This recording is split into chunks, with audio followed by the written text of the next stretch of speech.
பலமுறை நம்ம மன்றத்துக்கு வந்து நேற்று முழுவதும் சிறப்பு நிகழ்ச்சி நடத்தியிருக்காங்க. அவருடைய பேச்சை கேட்பதற்கு நாமெல்லாம் கொடுத்து வச்சுருக்கணும். அரிது அரிது மனிதராய் பிறத்தல், அதிலும் அரிது நெய்வேலியில் வந்து வாழ்கிறது. நெய்வேலி அறிவு திருக்கோயிலில் உட்காந்து தவம் பண்ணுவது. மற்ற இடங்களுக்கு போனால் தான் தெரியும் சில டிஸ்டர்பன்ஸ் என்னென்னு. அந்த மாதிரி ஒரு சூழ்நிலை, ஒரு வாய்ப்பு நமக்கு கிடைச்சிருக்கு. அதுவும் ஐயா வந்து நம்முடைய மகரிஷியினுடைய தத்துவங்களை எல்லாம் அவ்வளவு அழகாக சொல்லக்கூடிய, அதை நடைமுறைப்படுத்தி வாழக்கூடிய ஒரு வாழும் மகரிஷி அப்படின்னு சொல்லக்கூடிய நிலையில் நமக்கு ஒரு சிந்தனை உரை அளிக்க வந்திருக்காங்க. அவர்களை நெய்வேலி மனவளக்கலை மன்ற அறக்கட்டளையின் சார்பாகவும் உங்களின் சார்பாகவும் வாழ்த்தும் வணக்கம் கூறி சிறிய இந்த சிந்தனையை கொடுக்கும்படி அன்போடு கேட்டுக்கொள்கிறோம். வாழ்க வளமுடன், வாழ்க வளமுடன், வாழ்க வளமுடன்.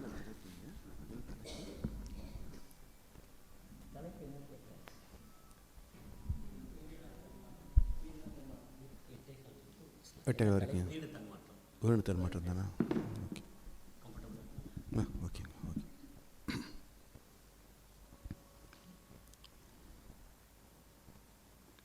வாழ்க வையகம், வாழ்க வையகம், வாழ்க வளமுடன். குரு வாழ்க, குருவே துணை. எவரொருவர் குருவை மதித்து ஒழுகினாலும் தப்பாது குரு உயர்வு மதிப்போர் தம்மை தரத்தில் உயர்த்தி பிறவி பயனை நல்கும். வாழ்க வளமுடன், வாழ்க வளமுடன், வாழ்க வையகம். சான்ற பெருமக்களே, மனித வரலாற்றிலே தன் மூலத்தை சார்ந்த இயற்கையை, இறை சத்தியத்தை சார்ந்த விளக்கங்கள் எல்லாமே மிக மிக நுட்பமானவை. நுட்பம் என்றால் நுணுகி நிற்கிறது. வேகத்தின் எதிர்ச்சொல் விவேகம். அந்த விவேகத்தில் நின்றால்தான் நுட்பமான விஷயங்களை நம்மால் புரிந்து கொள்ள முடியும். இன்னும் நுட்பமாக நுணுகின்ற பொழுது தான் அதை அனுபவத்தில் பெறவும் முடியும். வேகத்தில் வாழ்கின்ற சமுதாயத்திற்கு விவேகத்தில் விளைகின்ற கருத்துக்களை ஏற்றுக்கொள்ளவோ ஜீர்ணிக்கவோ முடிவதில்லை. அதனால் நம்முடைய அறிவுக்கு எட்டிய வகையில் இந்த மனித சரித்திரத்தை திருப்பி பார்க்குற போது, வேதங்கள் தோன்றிய காலத்திலிருந்து இன்றைய நாள் வரைக்கும் பார்த்திங்கன்னா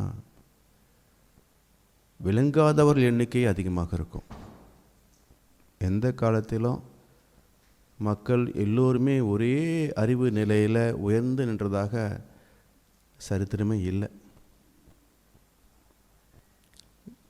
காரணம் என்ன என்றால், இயற்கை நீதியே அப்படித்தான்.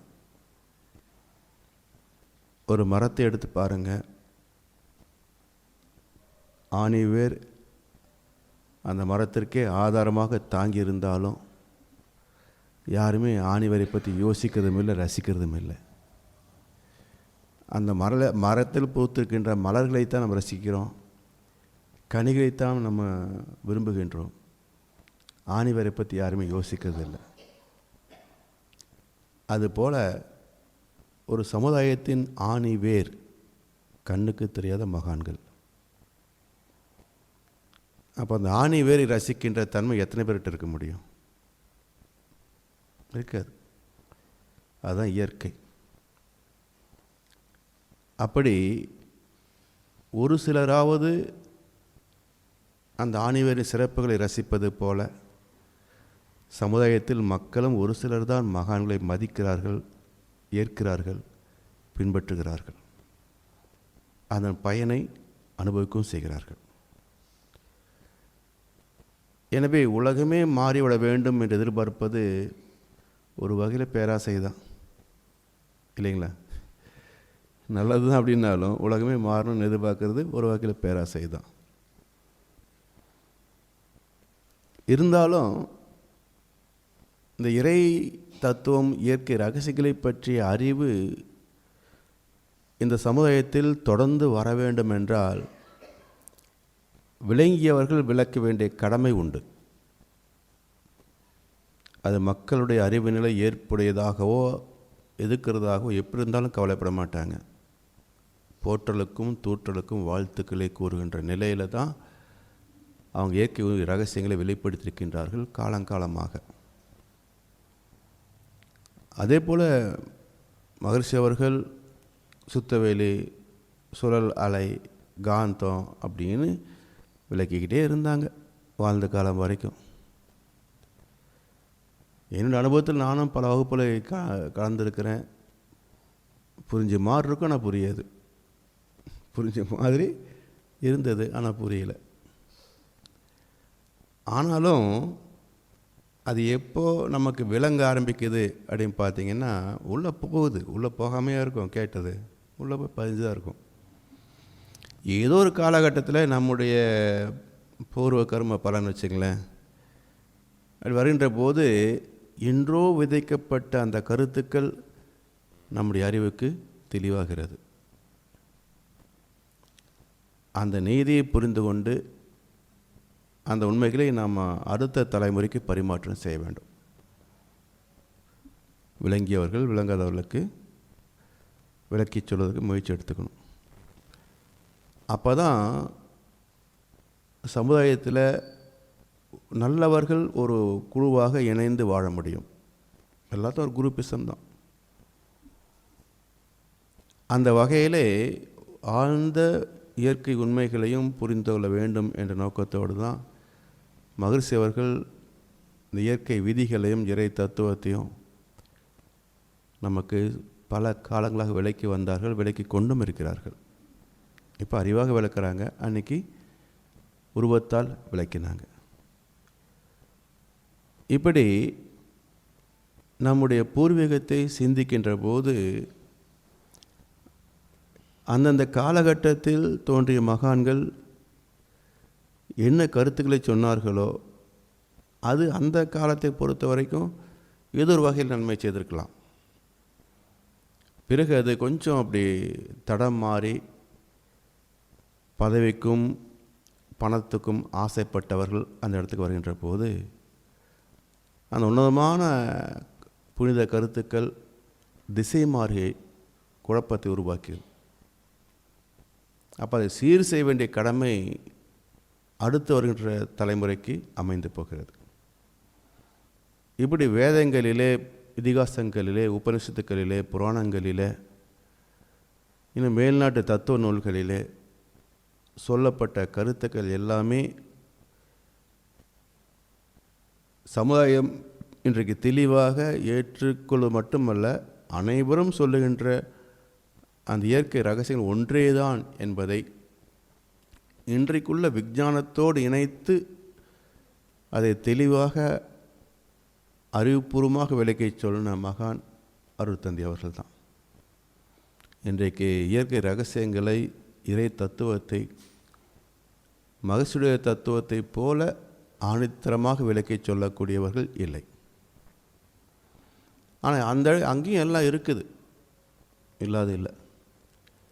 அந்த வகையில் நேற்றைய சிந்தனை முழுக்க பார்த்திங்கன்னா இதே சப்ஜெக்ட் தான். இறைநிலையில் தொடங்கி உயிரின தன்மாற்றம், செயல்வழி தத்துவம் வரைக்கும் ஒரு நாள் நிகழ்ச்சியாக சொல்லப்பட்ட கருத்துக்கள் இப்போ 1 மணி நேரத்தில் நம்ம கொஞ்சம் சுருக்கமாக பார்க்க இருக்கிறோம். உயிரினங்கள் தோன்றுவதற்கு முன்பு என்ன இருந்ததுன்னு தெரிஞ்சால் தான் உயிர்கள் எப்படி தோன்றின என்ற கருத்தை நம்ம தேர்வு விளங்கி கொண்டால்தான் இன்றைய வாழ்க்கையில் நம்முடைய பயணம் எப்படி அமைந்திருக்கிறது என்பதை புரிந்து கொள்ள முடியும். எனவே ஆதி முதல் அந்தம் வரை இது தெளிவாக விளங்கிக் கொள்ள வேண்டிய தேவை இன்றைக்கு இருக்கிறது. அது எங்கே தொடங்குவது நமக்கு புரியணும். நம்ம கேட்கின்ற கருத்துக்கள் நமக்கு எளிதில் புரியக்கூடியதாக இருக்கணும். அப்போ எங்கே தொடங்கினால் இந்த கருத்துக்களை நம்ம தெளிவாக புரிந்து கொள்ள முடியும் என்றால், from known to the unknown end. தெரிந்த ஒன்றில் இருந்து தான் தெரியாத ஒன்றுக்கு போகணும். இப்போ நமக்கு தெரிந்த ஒன்று என்ன? முதல்ல நாம் இருக்கிறோமா இல்லையான்னு கேட்டால் இருக்கிறோம். அப்பப்போ காணாமல் போயிடுறோம் இல்லையா? எப்போல்லாம் காணாமல் போகிறோம்? எப்போல்லாம் உணர்ச்சி ஏற்பட்டு நம்மை நாம் மறைக்கிறோமோ அப்போல்லாம் நம்ம காணாமல் போகிறோம். அதனால் உன்னையே நீ அறிவையாக என்றார் ரமண மகரிஷி. நீ யார் அப்படின்ட்டு தெரிஞ்சுக்கோ, அதிலே நிலைத்திருக்க பழகணும். சந்ததமும் என்னை மறவாத சாந்த வாழ்வழித்தோய் என் சந்தோஷ செய்தி இதுவே. அப்போ அணுக்கணமும் நம்மை மறக்காமல் இருக்கணும்னு சொன்னால் அதுக்கு டோட்டல் அவேர்னஸ், பூர்ண பிரஜை நிலை என்று பொருள். அது சாத்தியமா இல்லைங்களா? சமுதாயத்தில் அது சாத்தியமா? இப்போ முடிந்த அளவுக்கு பயிற்சி பண்ணுறோம், முடிந்த அளவுக்கு நினைவுபடுத்திக் கொள்கின்றோம். இப்படி இந்த நான் என்ற ஒரு அமைப்பை பார்க்கின்ற போது இது ஒரு 6 அடி உயரம், 1 அடி அகலம், 3 அடி பருமன், 60-70 கிலோ எடை. இது பிரசவித்த போது இப்படி இருந்ததா? இல்லையே. 3.5 கிலோ, 1.5 அடி, அவ்வளோதான் இதனுடைய பூர்வீகம். சரி, பிரசவத்துக்கு முன்னாடி தாயின் கர்ப்பத்தில் இருந்த காலத்தில் அது கூட இல்லையே, இல்லைங்களா? உண்மையிலேயே கொஞ்சம் யோசனை பண்ணி பாருங்கள். அந்த பிரசவித்த குழந்தையை நம்ம பார்த்தோம் இல்லையா? தாயின் கர்ப்பத்தில் அந்த குழந்தை அதே சைஸில் தான் இருந்ததுன்னு நினைக்கிறீங்களா? இருக்க முடியுமா? நீங்கள் எப்படி சுருட்டி வச்சு பார்த்தாலும் அந்த குழந்தைய பேக்கப் பண்ண முடியாது. அப்போ தாயின் கர்ப்பத்தில் அந்த குழந்தை எப்படி இருந்திருக்கும்னு நினைக்கிறீங்க? காற்று பிடுங்கின பலூன் மாதிரி தான் இருக்கும். அப்போ அந்த தலைப்பகுதி அதனோடு ஒட்டிய உடல் பகுதி எல்லாம் ஒட்டி அது ஒரு சின்ன பேக்கெட். அந்த கருப்பை எவ்வளோ பெருசு இருக்குங்க, இல்லைங்களா? இப்போ நம்ம சில சமயங்களில் அதை எடுத்துடுறோம் இல்லைங்களா? இப்படி எடுக்கும்போது பார்த்தீங்கன்னா இவ்வளோ பெருசு தான் இருக்குது. இதுக்குள்ளேயே குழந்தை வளர்ந்தது. இந்த சைஸ் பலூனுக்குள்ளேயா ஒரு குழந்தை உருவாச்சு அப்படின்னு யோசனை பண்ணி பார்த்தா எவ்வளோ ஆச்சரியமாக இருக்குங்க. எனவே அந்த குழந்தை வெளியே வந்து சுவாசத்தை ஈர்க்கிற பொழுது தான் உடம்பு பெருசாகதே தவிர, அதுக்கு முன்னாடி பார்த்தீங்கன்னா இன்னும் சுருங்கி ஒரு சின்ன காம்பேக்டாக தான் இருக்குது. சரி, அந்த பிரசவ நேரத்துக்கு முன்பு 9ஆவது மாதம் 8, 7, 6, 5, 4, 3, 2 அப்படி வரபோது இன்னும் எவ்வளோ நுணுகிக்கிட்டே போகுது இல்லையா? இப்போது 1 மாதம் தள்ளி போகிற போது டாக்டர்கிட்ட போய் நம்ம கையை காட்டினா என்ன சொல்கிறாங்க? போயிட்டு அடுத்த மாதம் வாண்டுறாங்க இல்லையா? இன்றைக்கு அமெரிக்காவில் வந்து லேட்டஸ்ட் டெக்னாலஜி இருக்குது, 24 மணி நேரத்திலேயே டெஸ்ட் பண்ணக்கூடிய வாய்ப்பு இருக்குது என்றெல்லாம் சொல்கிறாங்க. ஆனால் ரிசல்ட் எவ்வளவுன்னு கேட்டால் 90% ஃப்ளாப் பண்ணுறாங்க. அவன் சொல்லக்கூடிய ரிசல்ட்டை 90% ஃப்ளாப். அப்போ கன்ஃபார்ம்டாக நியூஸ் சொல்லணும் அப்படின்னா அப்போ அல்ட்ராசோனிக் வேவ்ஸ்க்கு வர்ற வரைக்கும் வளர்ச்சி இருக்கணும். ஸோ அல்ட்ராசோனிக் வேவ்ஸ்க்கு வரணுன்னா அது கிட்டத்தட்ட 1 மாதத்துக்கு மேலே வளர்கின்ற பொழுது அல்ட்ராசோனிக் வேவ்ஸ் வருது. அதுக்கு மேலே நம்முடைய நாட்டுக்கு வந்து நிற்கணும்னா அது 2 மாதம் வளர்ந்ததுக்கப்புறம் தான் சொல்ல முடியுது உண்டாயிருக்கா இல்லையான்னு. அப்போது கரு உருவான காலம் இல்லைங்களா? தந்தை தாய் ஈர் உயிரும் ஒன்று சேர்ந்த அந்த காலத்தில் அந்த கரு உண்டாச்சா இல்லையா அப்படின்னு ஒரு கேள்வி கேட்டால் என்ன பதில் சொல்ல முடியும்?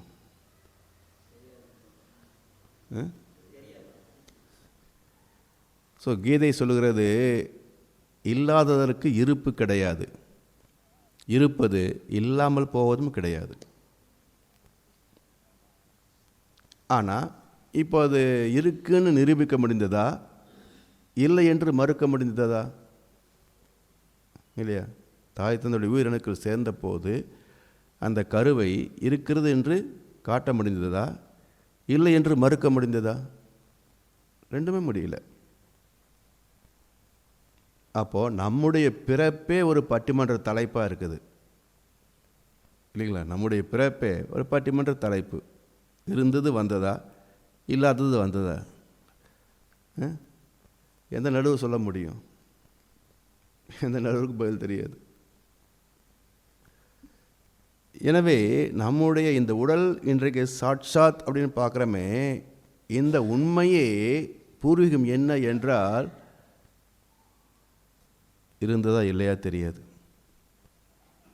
அப்படி பார்க்குற போது நமக்கு மூலமான தாய் தந்தை, அதுக்கு மூலமான அப்படியே போகிற போது அந்த தெய்வம் இருந்ததா இல்லையான்னு யார் ப்ரூவ் பண்ணுறது?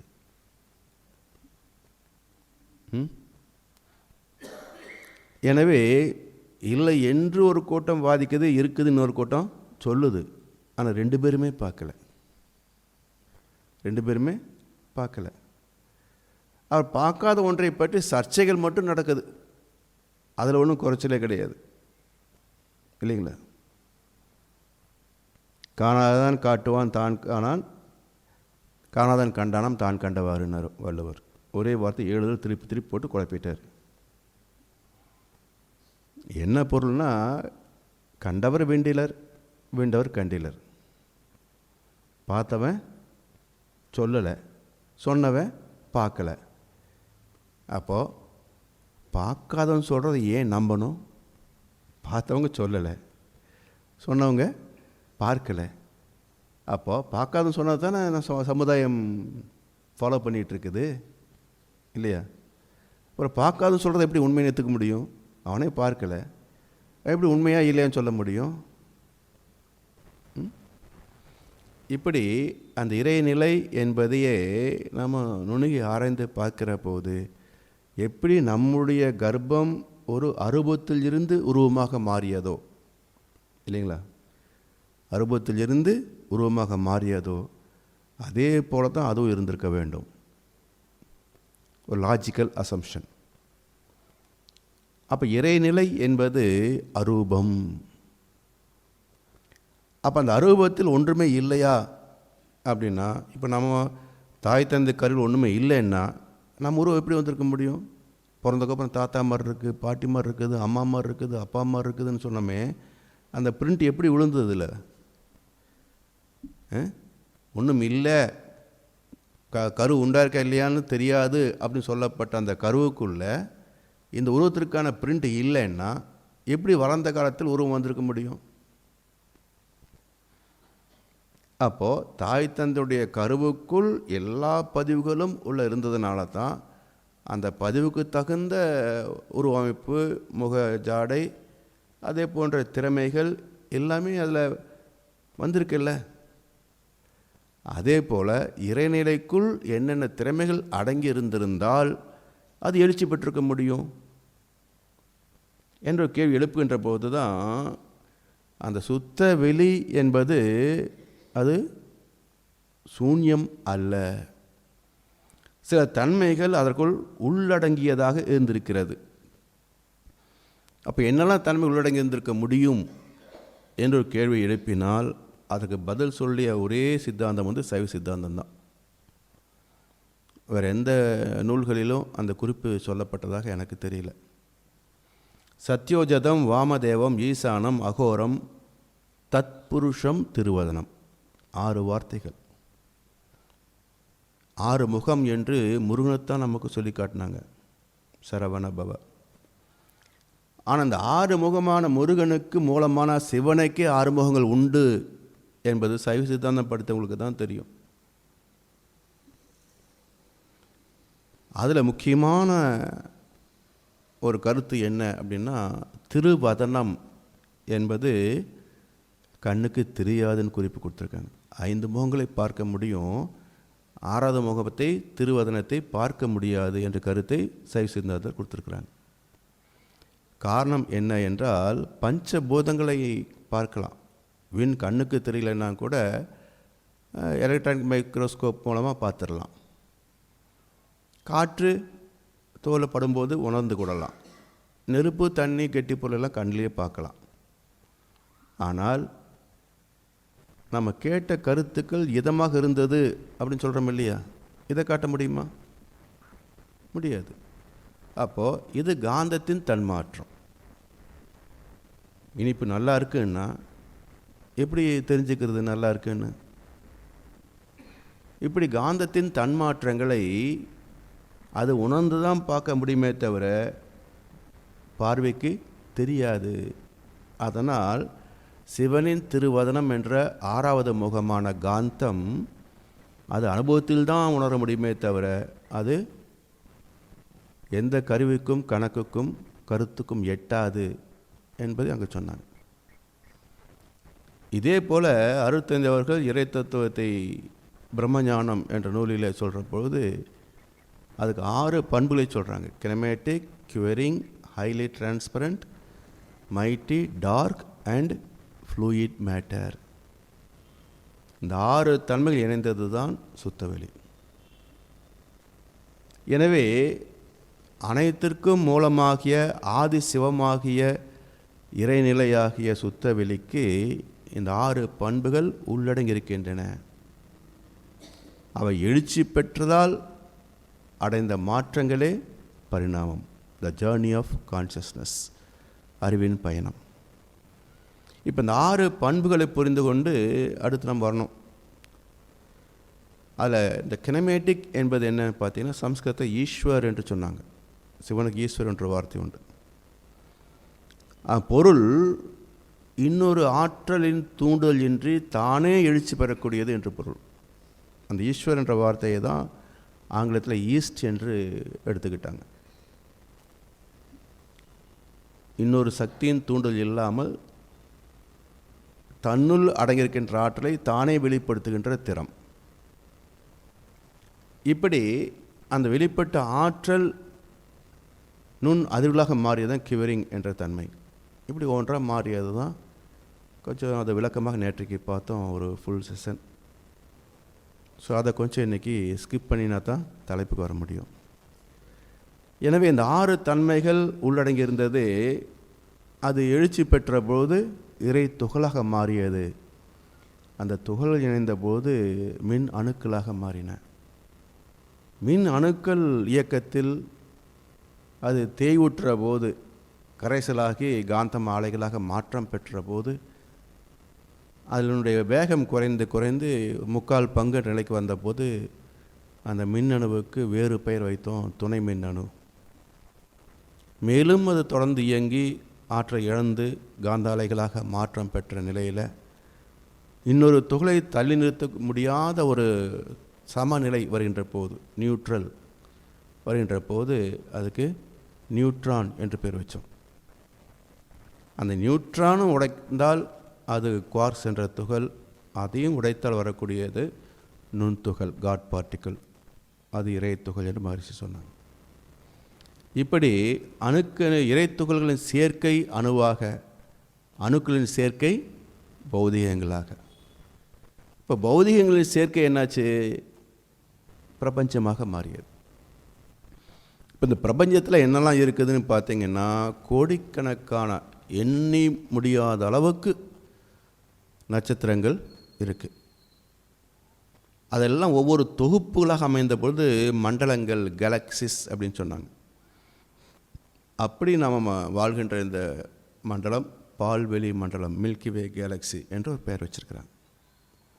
இதுக்குள்ளே 10,000 கோடி சூரிய குடும்பங்கள் இருக்குது.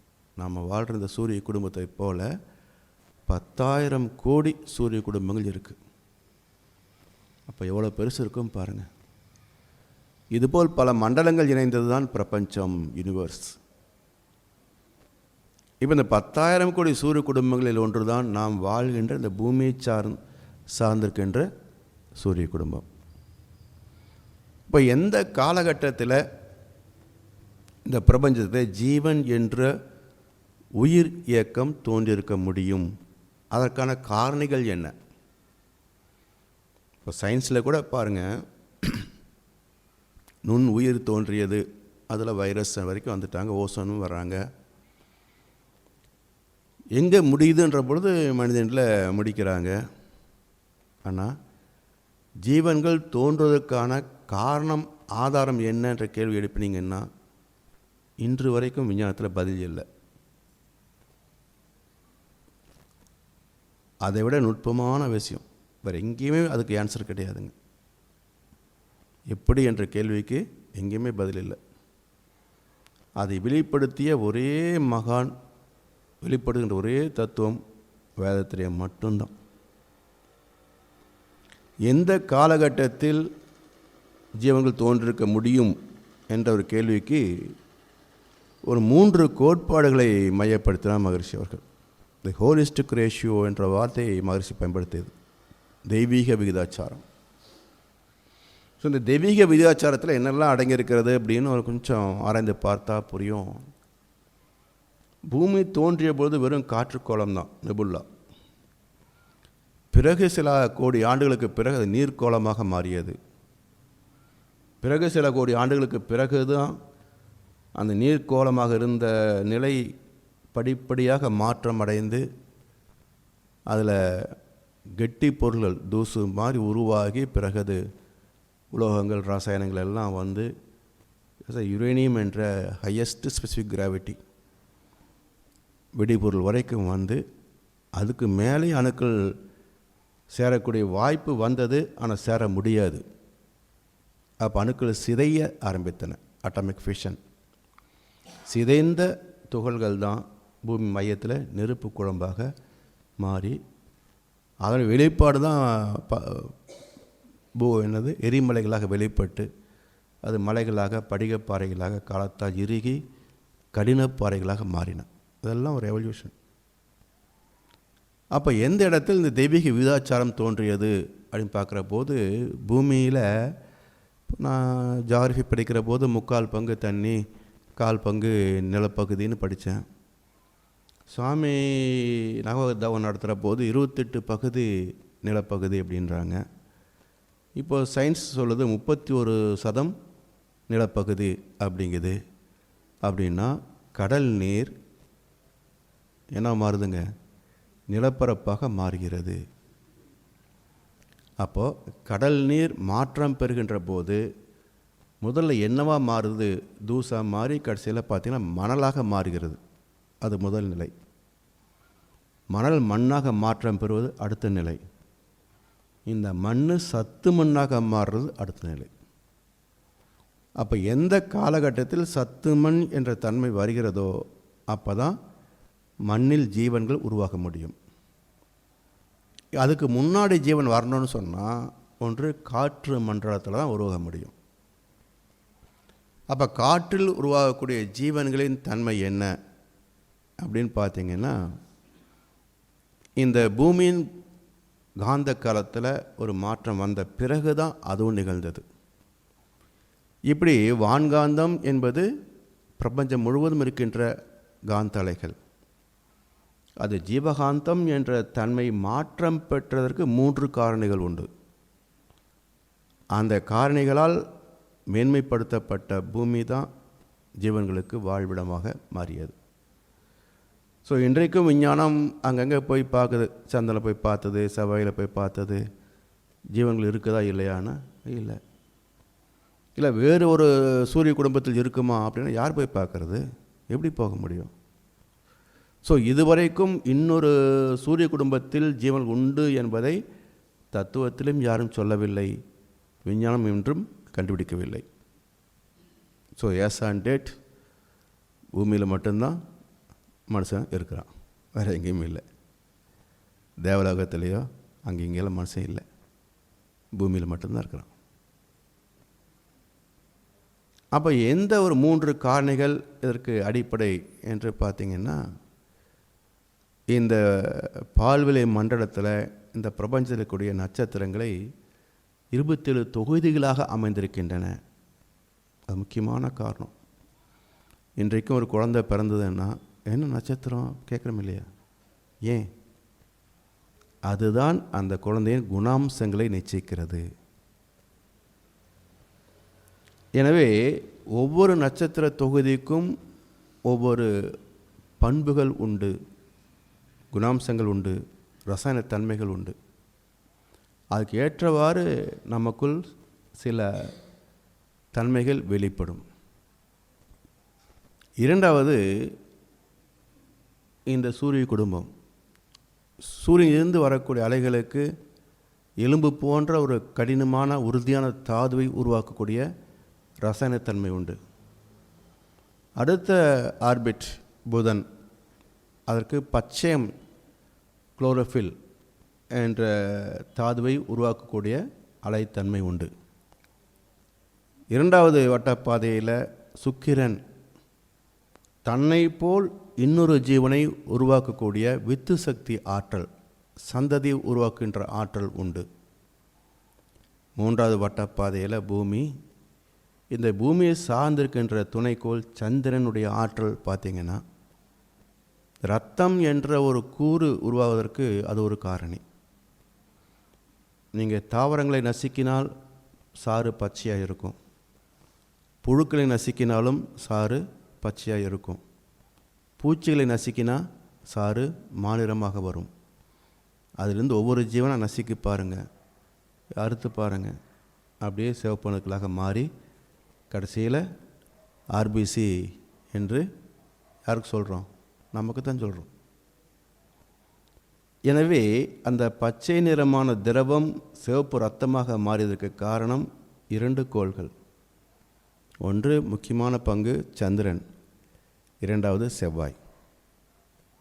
ஸோ செவ்வாயினுடைய அலைத்தன்மையும் அந்த செவ்வாயிலிருந்து வருகின்ற அலைகளில் ரெண்டு கேரக்டர்.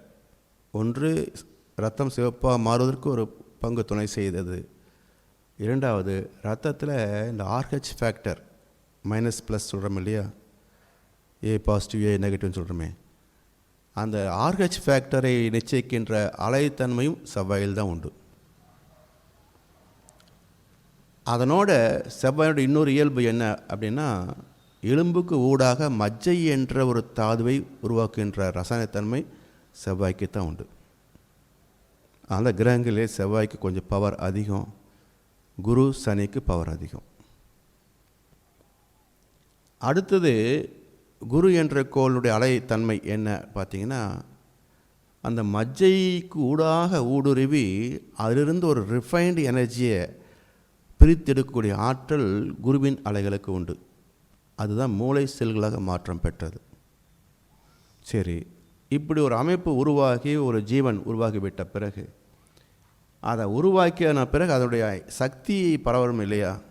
இப்போ நம்ம வாயில் சாப்பிட்றோம், வயிற்றுக்கு போகுது, ஜீரணமாகுது. அந்த கலோரிஸ், அந்த எனர்ஜி பார்ட்டிகிள்ஸ் இருக்க, அந்த எனர்ஜி வயிற்றில் மட்டுமா நிற்கிது? பாதத்தில் உள்ள நுண்துகள் வரைக்கும் போகுது, உச்சி முடியில் இருக்கக்கூடிய நுண்துகள் வரைக்கும் மேலே போகுது.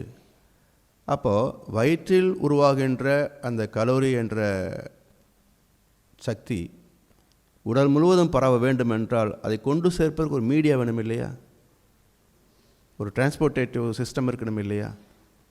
சரி, அதே போல் எந்த ஒரு செல்லில் ஒரு தாக்கம் ஏற்பட்டாலும் அந்த துன்பத்தை நீக்குவதற்கு ஒரு கம்யூனிகேஷன் இருக்கணும் இல்லையா? கால் ஒரு முள் குத்துது, அந்த நுனி பட்ட உடனே அங்கே ஏதோ இருக்குது, நிறுத்து கால் அப்படின்னு சொல்கிறதுக்கு ஒரு உணர்வு இருக்கணும் இல்லையா? அப்போ அந்த மூளையிலேருந்து கமாண்ட் வரணும் அப்படின்னாக்க எவ்வளோ நேரம் எடுத்துக்குங்க? 1/20,000th second. ஒரு வினாடி 20,000 பிரிச்சிங்கன்னா அதுக்குள்ளே காலில் குத்துற முள்ளுடைய செய்தி மூளைக்கு போய், மூளையில் இருக்கிற செய்தி கைக்கு வந்து, கை வந்து முள்ளை பிடிங்கிடும் இல்லைங்களா? அப்போ இந்த டிரான்ஸ்போர்ட்டேஷன் அண்ட் கம்யூனிகேஷன் சிஸ்டம் இல்லைன்னா ஒரு ஜீவன் உயிர் வாழ முடியுமா? அப்போ அதுக்கு காரணம் யார்? அதுதான் நரம்பு மண்டலத்தின் மூலமாக உயிர் சக்தியையும் உணர்ச்சிகளையும் பரிமாறக்கூடிய தன்மை சனி கிரகத்துக்கு தான் உண்டு. எனவே நரம்பு மண்டலத்தை உருவாக்கிய ஆற்றல் சனியின் ஆற்றல். சரி, இப்போ ஜீவனாக வந்தாச்சு, மனிதனாக வந்திருக்கிறோம், நல்லது கெட்டது தர்மம் அதர்மம் எல்லாம் பேசுகிறோம் இல்லை? அப்போ அதெல்லாம் பிரித்து பார்க்கணும் இல்லையா? அது சிந்தனை செய்து பார்த்து தீயவற்றை தவிர்த்து நல்லவற்றை ஸ்திரப்படுத்தணும் இல்லையா? அப்போ அந்த தன்மை எங்கேருந்து வர முடியும்? எதுக்கு அது உண்டு? அந்த ஆற்றல் அறிவுக்குத்தான் உண்டு. அப்போ அறிவு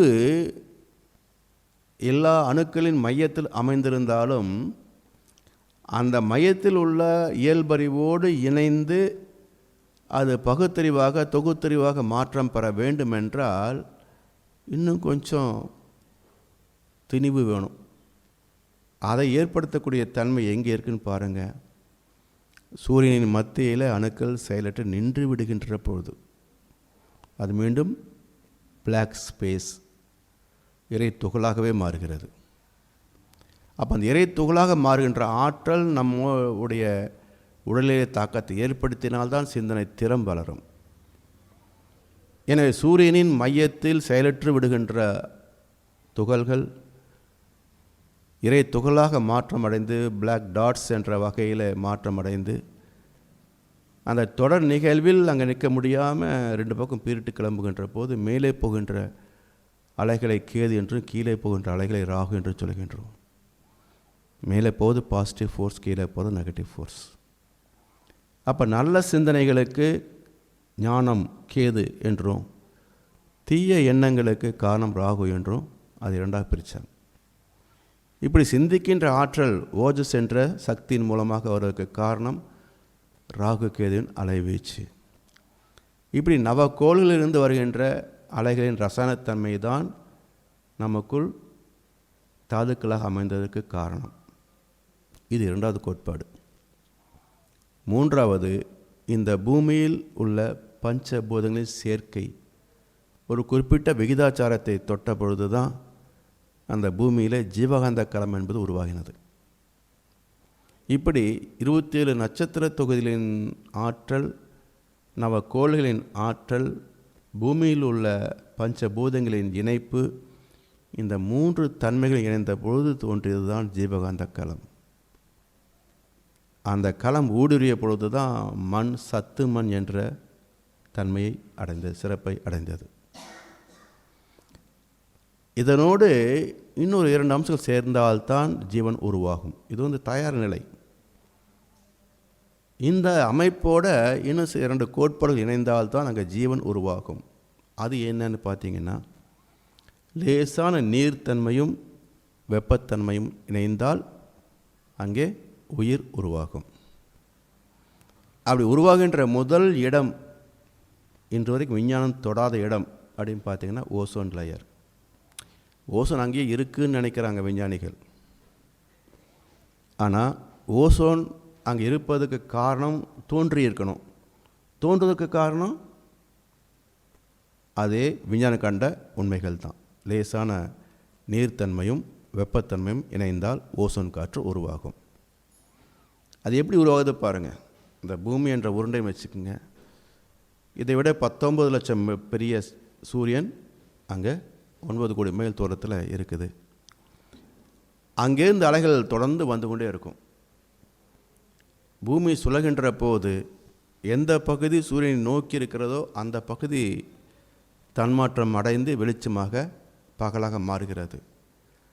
மறுபகுதி இப்போ அமெரிக்காவில் காலை நேரம் நமக்கு இருட்ட ஆரம்பிக்குது. இது போல் அந்த இரவு பகல் என்பது ஒரு பகுதி பகல் என்றால் மறுபகுதி இரவு. அப்போ இரவு என்பது குளிர்ச்சி தானே, இல்லைங்களா? இருள் என்பது குளிர்ச்சி. அப்போ இரவு முழுவதும் இருக்கின்ற அந்த குறைந்த தன்மை அப்படியே பூமி சுழல சுழல அப்படியே திரும்பி மேல் பகுதி வருது. இந்த இடத்துல வந்து வச்சு உச்சியில், இந்த உச்சி பகுதி வருகின்ற போது சூரியனுடைய அலைகள் இப்படி கிராஸ் டயகனல் இதில் விழும். அப்படி விழுகிற போது இந்த காந்த மண்டலத்தில் இருக்கின்ற நீர்த்தன்மை இதனோடு சூரியனின் கதிர்கள் ஊடுருவுகின்ற போது இந்த காந்தம் அடைகின்ற லேசான தன்மாற்றம். அப்போ அது லேசான வெப்பமாக மாறுகிறது. இந்த ரெண்டும் இணைகின்ற போது இந்த பகுதியில் தொடர்ந்து ஓசோன் உருவாகி கொண்டே இருக்கும். இது திரும்பி வர வர என்னாகும், சூரியனுடைய கதிர்கள் திணிவு அதிகமாக மேலப்படும், பகல் அதிகமாகும். அப்போது பிரம்ம முகூர்த்தம் காலை 3-4 மணிக்கு தொடங்குகின்ற அந்த ஓசோனுடைய உற்பத்தி தொடர்ந்து திரும்பி வர வர என்னாகும், நம்ம இங்கே இருக்கிறவங்க அப்படியே பூமி சுற்ற சுற்ற அப்படியே வரோம். அப்போ இந்த பகுதி வருகின்ற போது மணி 8-9 ஆகிடுதுன்னு வச்சுங்க காலையில். அப்போ சூரியனுடைய கதிர்களை முதல் இருந்ததை விட இப்போ நேரடியாக சந்திக்கிறோம். அப்போ வெப்பம் அதிகமாகும். அதிகமாகின்ற போது அந்த ஓசோன் காற்றில் இருக்கின்ற அலைகள் அது பிரிந்து என்னாகும், மீண்டும் அணுக்களாக மேலே போயிடும், ஹைட்ரஜன் அணுக்களாக மேலே போயிடும். இப்படி அந்த பகல் நேரத்தில் ஓசோன் காற்று இருக்கின்ற அந்த தன்மை மீண்டும் அது அணுக்களாக பிரிந்து போகும். இப்படி அந்த ஓசோன் உடைய தமிழாக்கம் பார்த்தீங்கன்னா உயிர்வெளி காற்று என்று பொருள். உயிர்வெளி காற்று உயிர்த்தன்மையை உருவாக்கக்கூடிய திறம் படைத்தது என்று பொருள். அதனால தான் அந்த நேரத்தில் கோவிலுக்கு போய் வழிபட வேண்டும் என்று நம்முடைய முன்னோர்கள் வகுத்தார்கள். ஏன் அப்படின்னா அந்த ஓசோன் காற்றை ஈர்த்து கொடுக்கக்கூடிய தெய்வீக விருட்சங்கள், வேப்ப மரம், அரச மரம், வில்வ மரம், இது போன்ற தெய்வீக விருட்சங்கள் எல்லாமே கோவில்களே அமைச்சாங்க அந்த காற்றை ஈர்ப்பதற்காக. அந்த நேரத்தில் போய் சுற்றி வந்து வணங்குகின்ற போது நம்முடைய நுரையீரல் வேகமாக இயங்கும். அப்போ நம்முள் இருக்கின்ற கார்பன் டை ஆக்சைடெல்லாம் அதிக அளவில் வெளியேற அந்த ஓசோன் காற்றை அதிகமாக உள்இழுக்கிறோம். இந்த காற்று நமக்குள் ஒரு அமைதித்தன்மையை ஏற்படுத்தும், ஒரு தெய்வீகத்தை ஏற்படுத்தும், உடல் செல்களிலே திணிவை ஏற்படுத்தும், உயிர் சக்தியிலே வீரியத்தை ஏற்படுத்தும். இதெல்லாம் வச்சு தான் என்ன சொன்னாங்க, அரச மரத்தை சுற்றி வந்தால் குழந்தை பிறக்கும்னு சொன்னாங்க. அது சயின்ஸ் தான். ஆனால் எப்போ சுற்றி வரணும்? மத்தியானத்துக்கா இல்லை 10 மணிக்கா? ஆனால் இங்கே 10 மணிக்கு போய் சுற்றிட்டு வந்து நானும் தான் சுற்றினேன் 10 வருஷம் குழந்தைய பிறக்கலைன்னா பிறக்காது. நீ ஜென்மப்புறம் சுற்றலாம் பிறக்காது. எனவே அந்த சொல்லப்பட்ட தாத்பரியத்தை இவங்க அறகுறையாக புரிஞ்சுக்கிட்டா எப்படி பலன் கிடைக்கும்? இப்படி அந்த ஓசோன் என்பது தான் அந்த உயிரை உருவாக்கக்கூடிய தன்மையுள்ள காற்று. அப்போது இந்த பூமியில் வெப்ப ஊற்றுக்கள் உண்டு, இங்கே நீர்த்தன்மையும் உண்டு. அப்போ அந்த வெப்ப ஊற்று 100 டிகிரி சீல கொதிக்கின்ற தண்ணியாக மேலே வரும். இப்போ நீங்கள் இந்த கோல்டன் டெம்பிள் இருக்குது பாருங்கள், ரிஷி இந்த இவங்களது இந்த சீக் அந்த கோல்டன் டெம்பிளுக்குள்ளே வெப்ப ஊற்று இருக்குது. நம்ம துண்டில் அரிசியை போட்டு அதுக்குள்ளே வச்சு எடுத்திங்கன்னா சாதம் ஆகிடும். அப்போ அந்த கொதிக்கின்ற நீர் மேலே வரும்போது அந்த 100 டிகிரி அப்படியே இருக்குமா? வெளியே இருக்கிறது 30 டிகிரி தான். அப்போது டெம்பரேச்சர் குறையும். அது குறைந்து 98 டிகிரி சி என்ற நிலைக்கு வருகின்ற போது அந்த இடத்துல நுண்ணிய உயிர்கள் தோன்றும். அது ப்ளூ கிரீன் அல்கே என்று சயின்ஸில் சொல்கிறாங்க, நுண்ணிய வைரஸ். இப்படி தோன்றுகின்ற அந்த வைரஸ் எவ்வளோ நேரம் நிற்க முடியும்னா அந்த டெம்பரேச்சர் மறுபடியும் டவுன் ஆச்சுன்னா போயிடும், செத்துரும். இப்படி அந்த உயிர் தோன்றிய போது அதில் ஒரு சின்ன மாற்றம், சின்னதில்லை மிகப்பெரிய மாற்றம் என்ன அப்படின்னா அந்த உணர்கின்ற சிறப்பை பெற்றது. ஜீவன் அப்படின்ற வரப்போது உணர்கின்ற சிறப்பு அமைந்து போகுது. அப்போ எதை உணர்ந்தது முதலில் அப்படின்னு பார்த்தீங்கன்னா அந்த வெப்ப ஊற்று தண்ணி பீச்சு அடிக்குது இல்லையா, அப்போ அது தோன்றியதுனால உரசலை உணர்ந்தது. இன்றைக்கி மனித உருவம் வரைக்கும் எடுத்துக்குங்க, நம்முடைய அனுபவங்களை நினச்சி பாருங்கள். உரசல் இருந்தால் தான் சுகம், உரசல் இல்லைன்னா சுகம் இல்லை. நாக்கில் ஒரு சுவையை வைக்கிறோம், நல்ல ஒரு வயிறு சரியில்லை, இல்லை நல்ல காய்ச்சல் அதிகமாக இருக்குது அப்படின்ற போது நாக்கில் வந்து அப்படியே வெண்மையான ஒரு ஒரு கோட்டிங் பரவிடும். இப்போ அந்த நேரத்தில் நீங்கள் ஊறுகாய் நாக்கில் வச்சா கூட ஒன்றும் தெரியாது, எவ்வளோ காரம் வச்சாலும் தெரியாது. அப்போ என்ன அதுங்க, அந்த சென்சிங் பட்ஸ் நாக்கில் உள்ள சுவை உணர் அரும்புகள் அது எல்லாமே இந்த ஒயிட் கோட்டிங் வர்றபோது உள்ளடங்கி போவதனால அந்த வாயில் வைக்கக்கூடிய உணவுப் பொருள் அதனோடு தொடர்பு கொள்ள முடிவது இல்லை. அதனால் அது எவ்வளோ காரமாக இருந்தாலும் இனிப்பாக இருந்தாலும் நமக்கு ஒன்றும் தெரியாது. எனவே அந்த அரும்புகளோடு இந்த உணவு உரசினால்தான் சுவை வரும். நம்ம மெல்றோம் இல்லையா, மெல்லும்போது என்ன ஆகுதுங்க, நாக்கு புரட்டி புரட்டி போடுது. அப்போ அந்த உணவெல்லாம் உரசுது இல்லை. அது மட்டும் இல்லை, திருமணம் ஆனவர்களுக்கு யோசனை பாருங்கள், உரசல் இல்லைன்னா சுகமே இல்லை. இப்படி ஒவ்வொரு அனுபவத்திலும் அமைந்ததுக்கு காரணம் அந்த ஜீவன் தோன்றிய போது ஏற்பட்ட அந்த நுண்ணிய உரசல். அப்போ அந்த இன்பத்தை அது துய்த்தது. அதனால் அதை தொடர்ந்து பெற வேண்டும் என்ற ஆசைக்கு காரணம் யாருங்க? சுக்கிரன். அந்த தொடர்ந்து வாழணும்னு ஆசைப்படுறேனே சந்ததி, அந்த தன்மை இங்கே இருக்குது. இப்படி அந்த நுண் உயிரில் தொடங்கிய உயிரின பயணம் தான் முடிந்து போக விரும்புவதில்லை. தொடர்ந்து இன்பத்தை தூய்க்க வேண்டும் என்று தான் அது விரும்பும். அது மட்டுமல்ல, அறிவின் தன்மையை இன்பங்கள் தான். இயற்கை இறைவன் சொல்கிறோமே, அதுக்கு என்ன பேர் வச்சாங்க? பேரின்பம், சலிப்பில்லாத இன்பம். ஆக அறிவின் தன்மையை இன்பம்தான். அறிவு எங்கே ஆப்சண்ட் ஆகுதோ அங்கெல்லாம் துன்பங்கள் தான் வரும். எனவே மனித வாழ்க்கையிலையும் மனம் சார்ந்த வாழ்க்கை எல்லாமே துன்பத்தையும் கொடுக்கும், கொஞ்சம் இன்பத்தையும் கொடுக்கும். ஒரு சாம்பிள் இன்பம் இருக்குன்னு, ஆனால் பெரும்பாலும் துன்பத்தை தான் கொடுக்கும். இந்த வாழ்க்கை அறிவு சார்ந்து விட்டால் எந்த வகையில் துன்பங்கள் வருவதற்கு வாய்ப்புகள் இல்லை. எனவே அந்த அறிவாக தோன்றிய இயக்கம் அந்த நுண் உயிர் வைரஸ், அது தொடர்ந்து வளர்ந்த பொழுது மைக்ரோ பாக்டீரியா, அமீபா இப்படிலாம் வளர்ந்து கொண்டே வந்து அந்த அமீபா தன்னைத்தானே பகுத்து கொள்ளக்கூடிய ஒரு ஆற்றலை பெற்றது. அப்போ சந்ததி பெருகுகின்ற தன்மை அங்கே அதிகமாச்சு. 1-2 வரக்கூடிய தன்மை. அதுக்கு அடுத்து நீர்வாழ் ஜீவராசிகள், தாவரங்கள் எல்லாம் அதுக்கு பிறகு தானே மண்ணுக்கு வந்தது. ஸோ இன்றைக்கும் நம்ம டிஸ்கவரி சேனலில் பாருங்கள், பூமிக்கு மேலே இருக்கிற ஜீவ இனங்களை விட பூமிக்கு உள்ள கடலுக்குள் வாழ்கின்ற ஜீவ இனங்களுடைய எண்ணிக்கை மிக அதிகம். எத்தனை வகையான ஜீவராசிகள் இருக்குதுங்க, தாவரங்கள் எல்லாம் இருக்குது. இப்படி நீருக்குள் வாழ்கின்ற ஜீவராசிகள், தாவரங்கள், அப்புறம் மண்ணுக்கு வருகின்ற நிலை.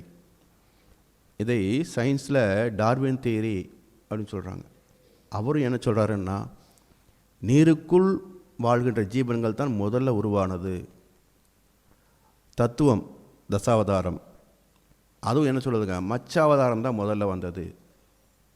எனவே விஞ்ஞானமும் தத்துவமும் ஒரே உண்மையைத்தான் வெளிப்படுத்துகின்றன.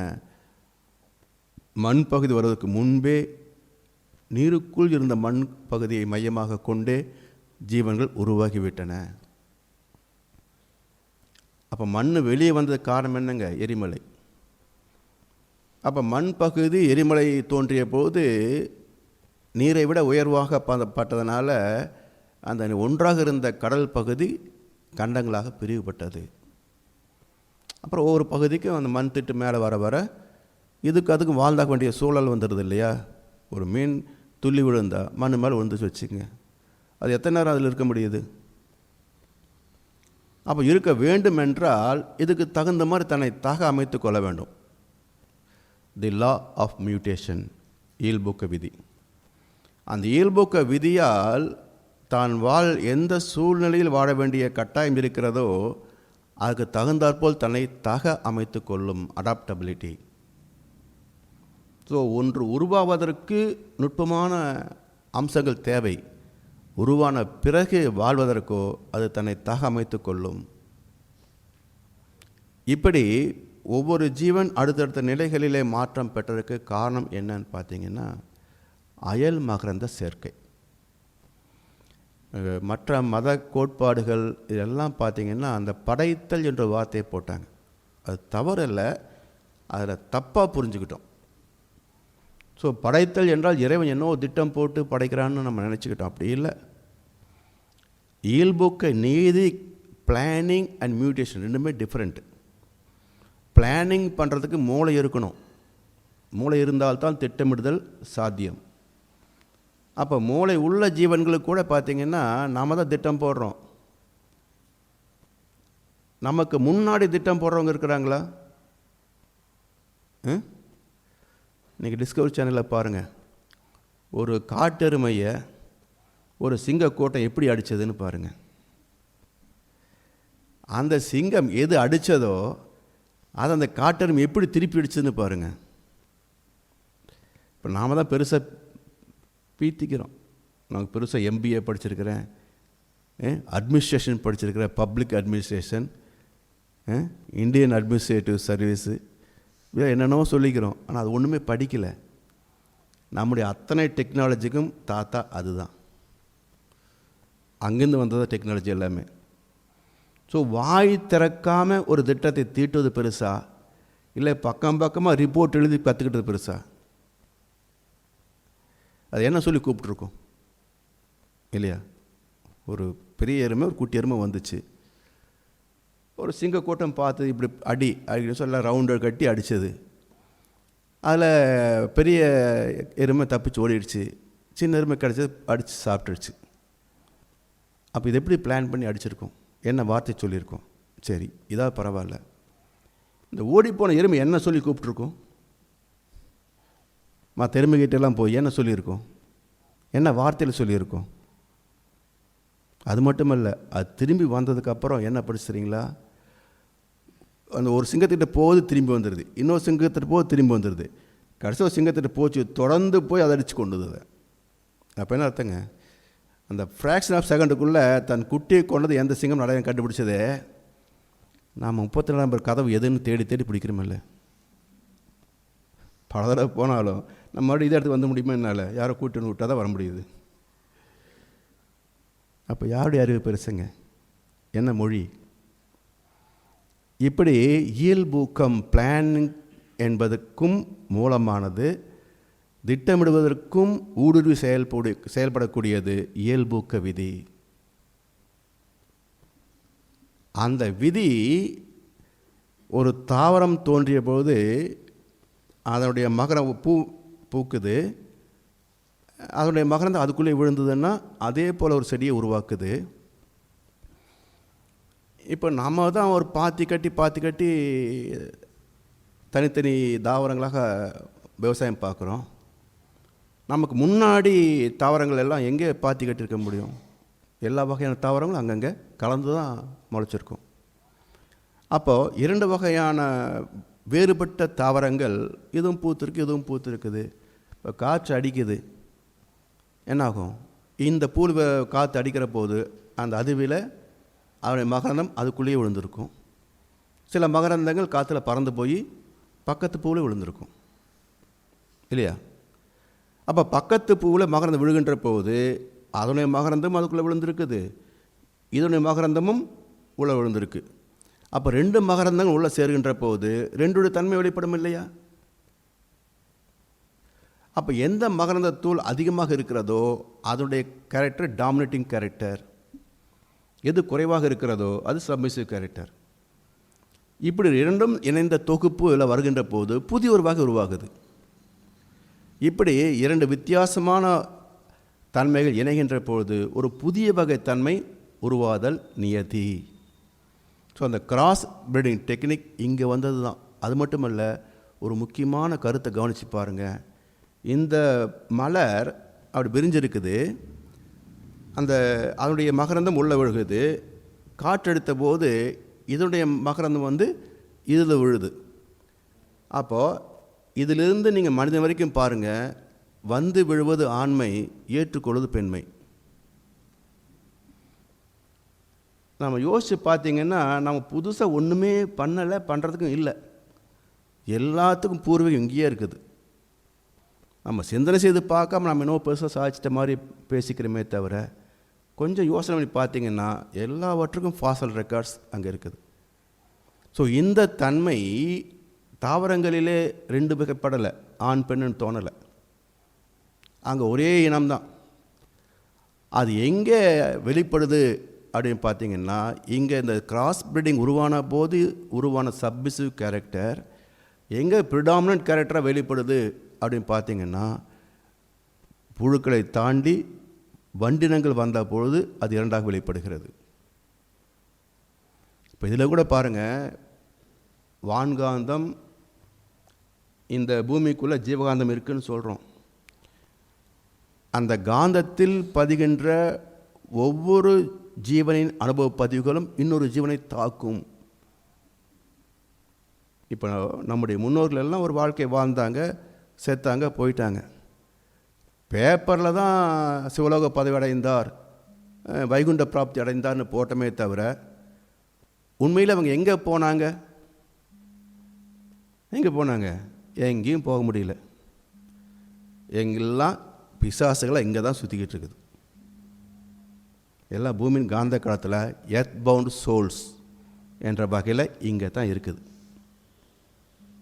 அதனால் என்ன பண்ணுதுன்னு பார்த்தீங்கன்னா, நமக்குள் தோன்றுகின்ற ஒரு எண்ணம் அடுத்த ஃப்ராக்ஷன் ஆஃப் செகண்டில் அத்தனை பிசாசுகளும் உள்ளே நுழைஞ்சிக்குது. அந்த எண்ணத்துக்கு வலுவை ஏற்றி விடுகிறது. அதுவும் தீய எண்ணங்களாக இருந்தால் அது சீக்கிரமே செயலுக்கு வரும். தவம் பண்ணுங்க, வராது. கோவப்படுங்க, ஆத்திரமே வந்துடும் உடனே, இல்லையா? கோவம் வந்த உடனே அடுத்தது என்ன வருதுங்க? ஆத்திரம் வந்துடுது இல்லை, அடக்க முடியாத கோவம் வந்துடுது இல்லை. தவம் பண்ண வருது தவம். ஏன் வரல? அந்த பதிவு இங்கே இல்லை. அதனால் நம்ம எவ்வளோ கஷ்டப்பட்டு உட்கார்ந்தாலும் தவம் வரமாட்டேங்குது. ஆனால் கோவத்துக்கும் ஏகப்பட்ட சாட்சிகள் உட்காந்துருக்குறானுங்க கோடிக்கணக்கில். கோவப்பட்டால் போதும், அடைப்பா நமக்கு ஆள் கிடச்சா வா அப்படின்லாம் கூட்டிட்டு வந்துடும். அப்போது இதை நாம் புரிஞ்சுக்கிறது கஷ்டப்படுறோம். ஆனால் இது நிஜம் என்று நிரூபிப்பதற்கு விஞ்ஞானம் துணை செய்யாது. ஆனால் இயற்கை நீதியை நினச்சி பாருங்கள். இப்போ ஒரு புழு அது தாவரத்துலேருந்து வெளிப்பட்டது. பிறகு அது ஊர்ந்து போகிற போது வெயிலில் சுருண்டு போகுது. அப்போ அந்த கஷ்டத்தை நீக்கணும் இல்லையா? அப்போ என்ன ஆகுது? அதை குறிக்கின்ற அறிவு எழுச்சி பெற்று அடுத்த மாற்றத்தை அடைந்து அது பூச்சினமாக மாறுது. இந்த பதிவு வான்காந்தத்தில் பதிந்து அது பிரதிபலிக்கின்ற போது அந்த தாவரத்தில் சில பருப்பு வகைகள், தானிய வகைகளிலேயே வண்டுகள் உற்பத்தி ஆகிடுது, இல்லைங்களா? வண்டு எங்கேருந்து வருதுங்க? சின்ன சின்ன இந்த பாசிப்பருப்பு, தோரம்பருப்பு, அதுக்குள்ளே வண்டு இருக்குது பாருங்கள். அப்போ தாவரம் ஓரறிவு, வண்டு மூன்றறிவு. அப்போ இரண்டாவது அறிவு எங்கே போச்சு? எப்படி ஸ்கிப் ஆச்சு? இதைத்தான் சயின்ஸ் வந்து சடுதி மாற்றம் சொல்கிறாங்க. அது சடுதி மாற்றம் அல்ல. ஏற்கனவே புழு வந்தாச்சு, செகண்ட் ஸ்டெப் வந்தாச்சு.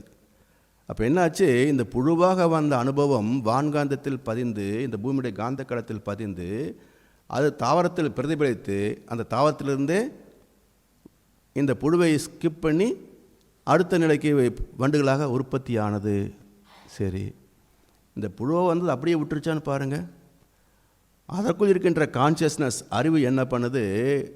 நாம் இப்படி பிறந்தாலும் கூட நம்ம ஏன்னா மேம்படுத்தி கொள்ள முடியுமா அப்படி அந்த அறிவு எழுச்சி பெற்று தன் வாயில் இருக்கின்ற அந்த உமிழ் நீரை கொண்டு மண்ணை எடுத்து ஒரு கூடு உருவாக்கிக்குது. இல்லை தன் வாயில் ஒரு நூல் போன்ற ஒன்று வருதுன்னா நூலை கொண்டே சுற்றி ஒரு கூட்டை உருவாக்கி கொள்ளுது. அந்த கூட்டுக்குள்ளே ஒரு ஹைப்பர்நேஷன் அறிவுத்துறை நிலையில் இருக்குது. அந்த புழுவுடைய உடல் அமைப்பு மாறி லேசாகி ரக்கை முளைக்குது. அந்த ரக்கை வந்த உடனே கூட்டை உடைச்சிக்கிட்டு பறந்து போயிடுது. இப்போ வெக்கக்கேடான உண்மை என்னன்னா, ரெண்டாவது அறிவோடு பிறந்த ஒரு புழு மூன்றாவது அறிவை பெற்று பூச்சியாக மாற்றமடைந்தது. ஆறறிவாக பிறந்த நாம அஞ்சறிவாக வாழ்ந்துக்கிட்டு பெருமை பேசுகிறோம், இல்லையா? பிறந்தது ஆறறிவு, வாழ்கிறது அஞ்சறிவு. அது கண்ணாசு அழகாக சொல்லி வைத்தார். 6 அறிவில் ஓரறிவு அவுட்டு இருக்கும், 5 கூட நிலைக்குமான அதுவும் கூட டவுட்டுன்னார். என்ன வாழ்க்கையை நம்ம வாழ்ந்துட்டுருக்கோம்? விலங்கின வாழ்க்கை தானே. வெறும் சோத்துக்கும் உடம்புக்கும் தானே வாழ்கிறோம். அறிவு மேன்மைக்காக வாழ்ந்துட்டுருக்குறோம் சமுதாயத்தில். அப்போ இதில் என்ன பெருமை இருக்குங்க? 2 அறிவாக பிறந்த புழு 3 அறிவாக உயர்ந்தது. 6 அறிவாக பிறந்த நம்ம 7வது அறிவாக மாறினோம். இல்லை 6வது அறிவில் பக்குவம் அடைந்தோமா? வெக்கப்பட உண்மை இல்லையா? ஒரு புழுவை பார்த்து நம்ம வெக்கப்படணும். அட புழுவே, அற்ப புழுன்னு ஏன் சொன்னாங்க? இதுக்காக தான் சொன்னாங்க போல். இப்படி ஒவ்வொன்றாக அடைந்த மாற்றம் அடுத்தது ஜீவன்களிலே பரிணமித்தது. அப்படி தாவரத்தில் தோன்றிய அந்த ஆண் பெண் என்ற இருமை நிலை சப்மிசிவ் கேரக்டராக இருந்து அடக்கம் பெற்றிருந்து, அந்த அடக்கம் பெற்ற பதிவு எழுச்சி பெற்ற இடம் 3வது அறிவாகிய வண்டினத்தில் வெளிச்சி பெற்றது.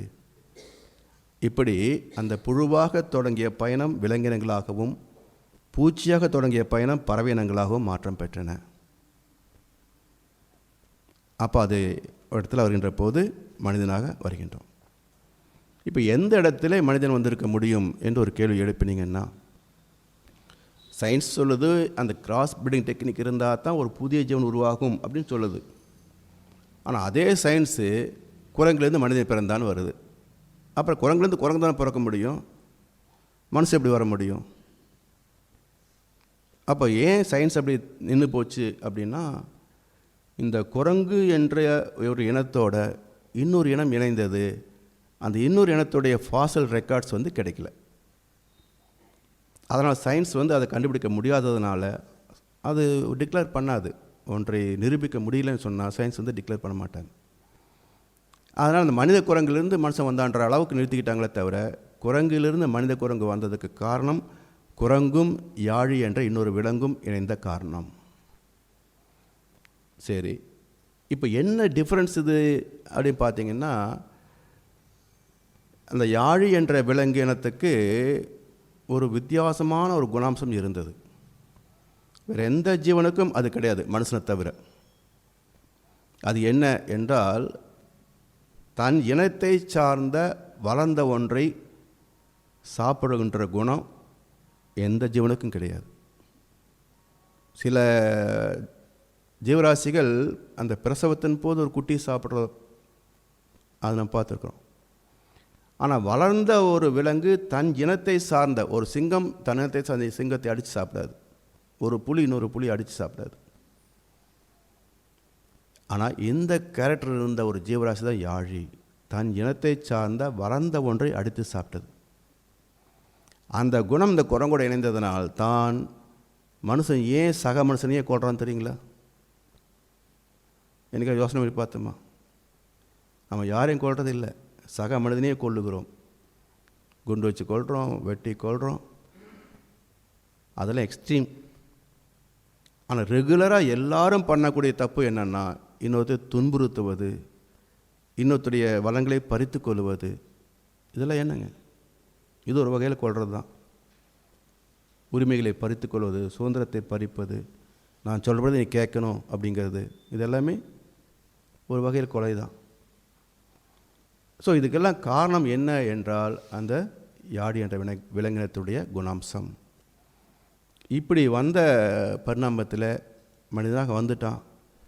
அப்போ இதெல்லாம் எதை அடிப்படையாக இருந்து இந்த நீதியை தொடங்கியது என்று பார்த்தீங்கன்னா, அறிவின் பயணம். ஏன் அப்படின்னு கேள்வி எழுப்புங்க. பஞ்சபூதங்கள் வரைக்கும் 5 தன்மைகள் தான் வெளிப்பட்டன. அந்த திருவதனம் என்ற அந்த உணர்கின்ற அறிவை 5 விஜயங்கள் வரைக்கும் முழுமையாக வெளிப்படுத்த முடியலை. தன்னை அறிந்து இன்பம் வர வேண்டுமென்றால் அந்த அறிவின் முழுமை எட்ட வேண்டும். அப்போ 5 அறிவு வரைக்கும் எல்லை கட்டிய ஜீவன்களிலே அந்த முழுமை இல்லை. எனவே அந்த முழுமை பெற்ற ஜீவனாக பரிணமித்தது தான் மனித உடல். ஆனால் மகரிஷி அருமையான ஒரு கோட்பாட்டை சொன்னாங்க. எல்லாம் வல்லவனாகவும் எல்லாமே உள்ளவனாகவும் பரிணமித்தவன் மனிதன்.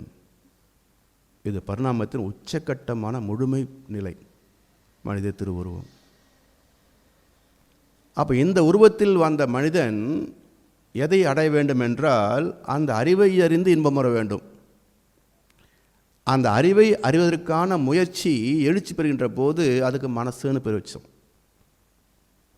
அப்போ அந்த மனம் எதை நோக்கி ஓடுகிறது? எப்போ ஏதாவது கேட்டுகிட்டே இருக்குல்ல மனசு. ஆனால் எங்கேயாவது நிறைஞ்சு போச்சா, திருப்தி அடைந்து விட்டதா? இல்லையே. ஸோ எத்தனை வகையான அனுபவ பொருட்களை பெற்றாலும், அத்தனையும் துய்த்தாலும் அதில் திருப்தி அடையாது. வாட் நெக்ஸ்ட், அடுத்தது என்ன, அடுத்தது என்னன்னு கேட்குதே. அப்போ மனசு எங்கே நிற்கும்? எங்கே நிற்கும்? எங்கே போகணும்? நம்முடைய மூதாதையர்களெல்லாம் ஒரு வசதியும் இல்லாமல் ஒரு கிராமத்தில் வெறும் நடைப்பயணத்தில் வெறும் கம்பங்கூழ் சோளத்தையும் சாப்பிட்டு வாழ்ந்தாங்க. இன்றைக்கி என்ன குறைச்சல் நமக்கு? என்ன வசதிகள் இல்லை? அப்போ நிறைய போக வேண்டியது தானே? ஏன் இப்போவும் தவிக்குது? ஏன்னா புதுசாக ஒன்று அனுபவிக்கணும் ஏன் ஓடுது? காரணம், அது தேடுகின்ற இன்பங்கள் நம்ம காட்டுற பொருட்களிலே இல்லை. அது தேடுவது வேற, நம்ம காட்டுறது வேற. இங்கே சின்ன குழந்தைங்க ஸ்கூலுக்கு போயிட்டு வரும்போது, அம்மா என் ஃப்ரெண்டு ஒரு பென்சில் பாக்ஸ் வச்சுருந்தான், அது மாதிரி வாங்கி தர்றையா? நீங்கள் கடைக்கு கூட்டிகிட்டு போனால் அது எல்லா பாக்ஸும் தேடிப்பாங்க, இது இல்லை, அது வேறு மாதிரி இருந்துச்சு, அது வேறு மாதிரி இருந்துச்சு. நமக்கு பொறுமை விட்டு போயிடும். ஒன்று 10 கடை ஏறி இறங்குவோம், ஏதோ வாங்கி நட, சும்மா நச்சுட்டு அது எங்கே வாங்க யாருக்கு தெரியும்? அது பயந்து போய் வாங்கிக்குது. ஆனால் என் கண்ணு உனக்கு இது பிடிச்சதானே, அம்மாவா மிரட்டினாங்க, அப்பா மிரட்டினாங்க, அதெல்லாம் வாங்கிக்கிட்டேன், எனக்கு அதுதான் பிடிச்சிருந்தது இல்லையா? அப்போது நம்ம எத்தனை அனுபவங்களை எடுத்து காட்டினாலும் எனக்கு இது இல்லை, நான் தேடுறது இது இல்லை, நான் தேடுறது இது இல்லை, எனக்கு நான் கேட்குறது வேறு, நான் கேட்குறது வேறு அப்படின்னு மனசு நமக்கு காட்ட தெரியல. அப்போ எதை காட்டினால் மனம் நிறைவடையும் என்றால், அது தன் மூலத்தை தேடுகிறது, அறிவை தேடுகிறது, பரமாத்மாவை தேடுகிறது, தெய்வத்தை தேடுகிறது. அதை காட்டிட்டா அதுக்கு மேலே ஒன்றும் கேட்காது. ஸோ அறிவுக்கும் மனதுக்கும் ஒரே தன்மை தான், இரண்டுக்குமே எல்லைகள் கிடையாது. So all the 5 senses are with limited capacity, but the 6th sense mind alone with unlimited capacity. So mind cannot be satisfied. இதுதான் மனசு. ஸோ இதை வச்சுக்கிட்டு நம்ம நிம்மதியாக வாழ முடியுமா? முடியும். எங்கே? தெய்வத்தை அறிந்தால் நிறைவாக வாழலாம். அந்த நிறைவு எதுலேயும் இல்லை. பட்டினத்தார் ரொம்ப அருமையான வாழ்க்கை, பெஸ்ட் எக்ஸாம்பிள். மன்னனுக்கு நிகரான சொத்துக்களை வாழ்ந்த மகான். கடைசியாக சிம்பிளாக ஒரு பாட்டு சொன்னார். நம் நாடு எங்கே, பெரும் வீடு எங்கே, காப்பு நஞ்சை எங்கே, தோப்பு புஞ்சை எங்கே, அதிகாரம் எங்கே, வியாபாரம் எங்கே, மனைவி எங்கே, வைத்த ரொக்கம் எங்கே, வாங்கின வட்டி எங்கே, இவையெல்லாம் கூட வருமோ அங்கே? எல்லா கணக்கும் சொல்லிட்டார். அப்போ எங்கே போகிறோம், எது கூட வரும்? சுத்தவழிக்கு போனால் என்ன கூட வரும்? ஒன்றும் வர முடியாது. அந்த சுத்தவழிக்கு போக முடியுமா? விடுறதில்லை. எது விட மாட்டேங்குது? நாடி வருவது பாவ புண்ணியம் அல்லாது நாம் அறையிலனையும் கோவணமும் வராது இல்லைங்களா? அப்போ இந்த வாழ்க்கையில் நாம் இத்தனை தேடுகிறோமே, இதெல்லாம் உடலுக்குத்தான் சுகமளிக்குமே தவிர மனசுக்கு நிறைவளிக்காது, வாழ்க்கைக்கு நிறைவளிக்காது. அப்போ அது தேடுகின்ற ஒரே இன்பம் தன் மூலத்தில் லயமாவது, ஜீவ பிரம்ம ஐக்கிய முக்தி நிலை. அதை அடைகின்ற ஒரே வழி தவம். ஆக தவத்தின் மூலமாக மனதை கொண்டு தவத்தை செய்கின்றோம்.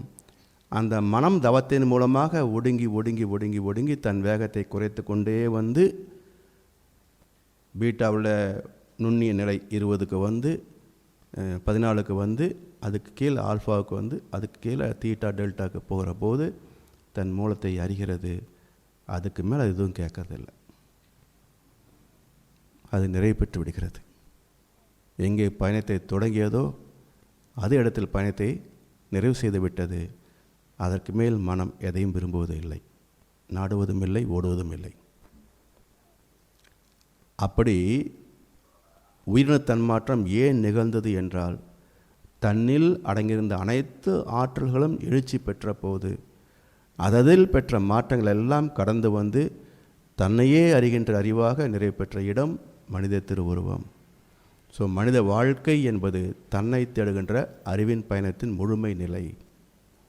அந்த தேடலில் வெற்றி பெற்றுவிட்டால் வாழ்க்கை நிறைவளிக்கும். அதுக்கு மேலே அடுத்த சந்ததியும் தேவையில்லை, வேறு எதையுமே கேட்காது. அது கிடைக்கலைன்னா எவ்வளோ காலம் வாழ்ந்தாலும், எத்தனை உயர்ந்த பதவிகளை பெற்றாலும், அளப்பரிய செல்வங்களுக்கு அதிபதியானாலும் அது நிறைவு பெறாது. எனவே அந்த உயிரின தன்மாற்றம் என்பது இறைவனுடைய அறிவின் எழுச்சி பெற்ற நிலை, அவருடைய முடிவு மனிதன். அதனால தான் அந்த எண்களை வைக்கிற போது பூஜ்ஜியத்தை வச்சாங்க. பிறகு ஆறு அறிவு மனிதன் என்று அந்த பூஜ்ஜியத்தில் போக வேண்டிய இதை இடையில் நிறுத்தினாங்க. அந்த இடையில் திரும்புகின்ற அந்த வளைவிற்கு பாருங்கள், இதை கண்ணதாசன் அழகாக சொல்லுவார். எங்கே வாழ்க்கை தொடங்கும், அது எங்கே எவ்விதம் முடியும், இதுதான் வாழ்க்கை, இதுதான் பயணம் என்பது யாருக்கும் தெரியாது. பாதையெல்லாம் மாறிவிடும், பயணம் முடிந்துவிடும். மாறுவதை புரிந்து கொண்டால் மயக்கம் தெளிந்துவிடும். இப்போ எங்கே மாறுச்சு அப்படின்னா, இங்கே தொடங்கிய பயணம் அப்படியே கரெக்டாக வந்து இங்கே வந்தபோது இப்படி போகிறதுக்கு பதிலாக குறுக்க போயிடுச்சு. இப்படி போயிருந்தால் பூஜ்ஜியமாக இருக்கும், குறுக்க போனது ஆறாக போச்சு. இப்போ ஆறாக போனதை தூக்கி மேலே போட்டிங்கன்னா பூஜ்ஜியமாகிடும் இல்லைங்களா? ஆறாக இருக்கிறத அந்த கொக்கியை தூக்கி மேலே போட்டிங்கன்னா பூஜ்ஜியமாகிடும். இதை விட்டுட்டு 7ஆம் அறிவு 8ஆம் அறிவு சினிமா வேணால் பார்க்கலாமே தவிர அறிவு 1 2 3 கிடையாது. அறிவு ஒன்று தான். அறிவு 6 இல்லை 5 இல்லை 4 இல்லை, அறிவு ஒன்று தான் இருக்குது. எப்படி இந்த ஃபேனுக்குள்ளே போகிற கரண்ட்டு காற்றை கொடுக்குது, பல்புக்குள்ளே போகிற கரண்ட்டு வெளிச்சத்தை கொடுக்குது, ஃப்ரிட்ஜுக்குள்ளே போகிற கரண்ட்டு குளிர்ச்சியை கொடுக்குது. கரண்ட் எத்தனை வகை? ஒரே வகை தான். அது மட்டும் இல்லை, நீங்கள் அட்டாமிக் எனர்ஜி எடுத்தாலும் சரி, இல்லை சோலார் எனர்ஜி எடுத்தாலும் சரி, இல்லை விண்ட் எனர்ஜி டர்போ எடுத்தாலும் சரி, இல்லை ஹைட்ரோ பவர் எடுத்தாலும் சரி, இல்லை நிலக்கரியை எரித்து அதிலிருந்து எடுத்தாலும் சரி, நீங்கள் பஞ்சபூதங்களில் எங்கேருந்து எனர்ஜி எடுத்தாலும் அது ஒரே மின்சாரம் தான் இல்லைங்களா? இது தண்ணியிலேருந்து எடுத்த கரண்ட்டு, இது காற்றுலேருந்து எடுத்த கரண்ட்டு பிரிக்க முடியும்? கரண்ட்டு தான். அது மாதிரி அறிவு தான், அது ஒன்று தான். வெளிப்பட்ட வகைகளை வைத்து தான் நம்ம நம்பர் போட்டோமே தவிர அறிவுக்கு நம்பர் இல்லை. எனவே அது புரியாதவங்க தான் 7ஆம் அறிவு சினிமா எடுத்துக்கிட்டு 8ஆம் அறிவு ஒன்று பிறந்திருக்கணும்னு சொல்லிட்டு தெரிகிறோம். அதனால் உள்ளது மிக அற்புதமான கருத்துக்கள். அது அந்த காலத்திலேருந்தே வந்துகிட்ருக்குது. மகரிஷி அதை முழுமைப்படுத்தி விட்டார், எளிமைப்படுத்தி விட்டார், விஞ்ஞானப்படுத்தி விட்டார். ஸோ இந்த கருத்தை கொண்டு நம்ம தெளிவாக விலகி கொண்டால் இதை எதிர்க்கின்ற, மாற்றுகின்ற, மறுக்கின்ற ஒன்று இல்லவே இல்லை. நீங்கள் இதை கொண்டு நம்ம இப்போது கீதை விளக்கம், ராமாயண விளக்கம் மாதிரி எதிர்க்கணும்னா, நீங்கள் ராமாயண விளக்கத்தை இதை படித்து பார்த்துட்டா இங்கே ராமர பிரச்சனை தீர்ந்து போயிடும். என்னங்க, நம்மளுடைய ராமாயண விளக்கத்தை படிச்சிட்டாங்கன்னா ராமர் பிரச்சனை தீர்ந்து போயிடும். இப்போ சமீபத்தில் பகவத்கீதையை தேசிய நூலாக்கலாமான்ற ஒரு சர்ச்சை வந்தபோது என்ன ஒரு கொடுமை! ரஷ்யாக்காரன் சொன்னான் இட்ஸ் அ புக் ஆன் டெரரிசம்னு. அதை பொறுத்துக்காமல் இங்கே ஆளுக்கு ஒரு கீதையை வச்சுக்கிட்டு ஜே சத்தம் போட்டானுங்க. இப்போ நமக்குள்ளேயே அது கொலைவு நூல் சொல்லி டிவியில் ப்ரோக்ராம் பார்த்தீங்களா டிவியில்? சொன்னவங்க யார்? பெரிய அறிவாளிகளா? அதுக்கு ஒரு பெரிய ப்ரோக்ராம்.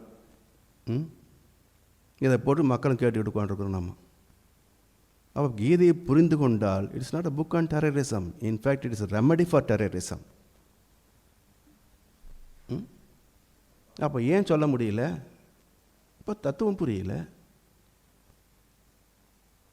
புரியாதவங்க பேசும்போது புரியாதவங்க என்ன பண்ணுவாங்க இல்லையா? அப்போ அது மாதிரி கருத்துக்களை பேசுகிறதே தப்பு. ஒன்றா தெளிவாக தெரிஞ்சால் பேச, இல்லைன்னா வாய் பொத்திட்டு ஓரமாக ஒதுங்கிப்போ, மற்றவங்களை குழப்பக்கூடாது. இப்படி பல மீடியாக்கள் எல்லாம் எதையோ பண்ணி புகழ் பெற்றவங்க பேச வைக்கிறாங்க. நாமளும் உட்காந்து தேர்தல் களம்னு இப்போ இருந்தே கேட்டுக்கிட்டு இருக்கிறோம். ஒரு கட்டம் வரைக்கும் இன்னும் இந்த நடிகர் சங்கம் தான் நாட்டை ஆள போகிற மாதிரி பேசி பார்த்துட்டு இருந்தோம் இல்லையா? பிறகு இப்போது இவங்க நாட்டை திருப்பி போடுற மாதிரி இப்போ ஒரு தேர்தல் களம் நடத்திக்கிட்டு இருக்கிறோம். மொத்தத்தில் என்ன நடக்க போகிறது? ஸோ அறிவோடு சிந்தித்து பார்க்கணும். எப்பொருள் யார் யார் வாய் கேட்பினும் அப்பொருள் மெய்ப்பொருள் காண்பது அறிவு. அந்த அறிவை அறிகின்ற பயிற்சிகள் தான் மனவளக்கலை பயிற்சிகளாக இன்றைய காலத்துக்கு மகிழ்ச்சி கொடுத்துருக்கின்றான். ஸோ இதை தெளிவாக விளங்கிக் கொள்ளக்கூடிய வாய்ப்பு தான் இந்த சிந்தனைகள். அந்த வகையில் கொஞ்சம் இன்றைக்கி நேரத்தை கருதி கொடுக்கப்பட்ட கருத்துக்கள் கொடுத்துருக்குறோம். இன்னும் வாய்ப்பு கிடைக்கும்போது நம்ம விரிவாக கூட நம்ம பார்க்கலாம். வாழ்க வளமுடன்.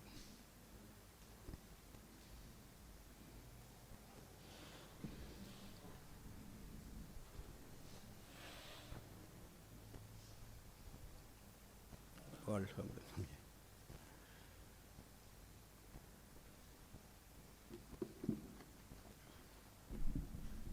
வாழ்க வளமுடன். வேதாத்திய கருத்துக்களை எத்தனை தடவை கேட்டாலும் புதிய சிந்தனைகள் தோன்றிக்கொண்டே இருக்கும். சிந்தனைகள் தோன்றிக்கொண்டே இருக்கும். சிந்தனைகள் தோன்றிக்கொண்டே இருக்கும். சிந்தனைகள் தோன்றிக்கொண்டே இருக்கும். சிந்தனைகள் தோன்றிக்கொண்டே இருக்கும். சிந்தனைகள் தோன்றிக்கொண்டே இருக்கும். சிந்தனைகள் தோன்றிக்கொண்டே இருக்கும். சிந்தனைகள் தோன்றிக்கொண்டே இருக்கும்.